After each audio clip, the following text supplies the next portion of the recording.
할렐루야! 말씀을 통하여 은혜 받는 귀한 시간이 되길 원하며 오늘도 기쁨의 하루가 되길 소망합니다.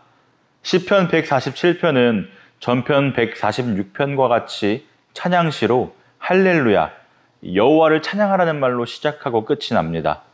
여기서 찬양은 예루살렘을 건축하는 큰 일에 대한, 그리고 피조물, 특히 자신이 택하신 백성이 자기를 의존할 때 그들을 보존하시는 창조자에 대한 감사에 초점이 맞춰져 있습니다. 첫 번째로 겸손한 자를 보존하시는 여호와를 찬양해야 합니다. 우주를 다스리시는 하나님, 곧 별들의 수요를 세시고 동시에 예루살렘을 세우시며 이스라엘의 흩어진 자들을 모으시며 상심한 자들을 고치시며 겸손한 자들을 붙드시고 악인들은 땅에 엎드려뜨리시는 하나님을 찬양으로 노래하는 것은 선하고 적절한 일입니다. 이 시편에서 상심한 자들과 겸손한 자들은 믿음으로 하나님을 바라보는 하나님의 백성의 지체들입니다. 그의 지혜가 무궁하신 하나님은 예루살렘을 위한 위대한 계획을 충분히 수행하실 수 있습니다. 하나님의 위대하심은 하나님이 신실한 자에게서 멀리 떨어져 계신다는 것을 뜻하거나 신실하지 못한 자에게 무관심하시다는 것을 의미하지 않습니다. 하나님은 아무도 빠뜨리지 않고 보살피시는 것과 함께 자신의 목적을 수행하실 지혜와 권능을 갖고 계십니다. 두 번째로 자기를 경외하는 자들을 부양하시는 여호와를 찬양해야 하는데요. 다음 부분은 하나님의 보편적인 공급에서 신실한 자에 대한 하나님의 특별한 보살핌으로 이동합니다.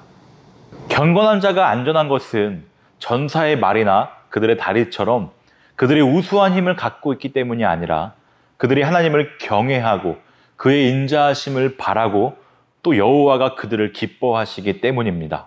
이 말의 힘, 여기서 말은 짐을 끄는 데 사용된 동물로 생각하기 쉽지만 이 말은 군마의 심상으로 보는 것이 가장 좋습니다. 또한 사람의 다리도 전투할 때 재빠르고요. 세 번째로는 예루살렘에 은혜를 베푸시는 여호와를 찬송해야 합니다.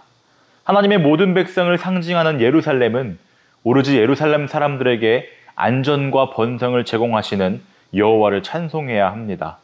여호와는 눈, 서리, 우박, 그리고 그것들을 녹이시고 바람을 불게 하셔 물이 흐르게 하시는 등 모든 자연 과정을 지배하십니다.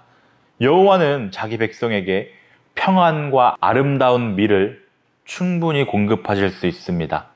그리고 무엇보다 여호와는 그의 말씀과 그의 율례와 규례로 모든 사람에게서 자기 백성을 구별하셨습니다. 그의 말씀과 그의 율례와 규례는 자기 백성에 대한 하나님의 언약적인 계시를 가리키고 신실한 자에게 하나님을 찬양하라고 말하는 근거입니다. 오늘 여호와를 찬양해야 하는 이유를 살펴보았습니다. 이뿐만 아니라 찬양할 이유를 나열하자면 끝이 나지 않습니다. 모든 성도가 누리는 가장 기본적인 것이라 해도 그것은 우리가 온 힘을 다해 평생 찬양하기에 충분한 이유입니다. 우리를 풍성하게 돌보시고 말씀으로 인도하시는 그 주님께 계속해서 우리는 결단과 고백이 필요합니다. 우리는 날마다 그리스도 안에서 우리 자신을 낮추며 겸손히 하나님의 도우시는 손길을 갈망하여야 합니다. 그럴 때에 하나님께서는 우리를 들어서 사용하시며 악한 꾀에 휩쓸리지 않도록 붙들어 주십니다. 또한 성도로서 하나님의 자녀로서 하나님의 기뻐하시는 삶을 살기 위해 하나님을 경외하고 그 인자하심을 소망하기를 원합니다. 하나님의 축복을 마음껏 누려야 하지 않겠습니까? 오늘도 집을 나서기 전에 이러한 고백이 저와 여러분에게 있었으면 좋겠습니다.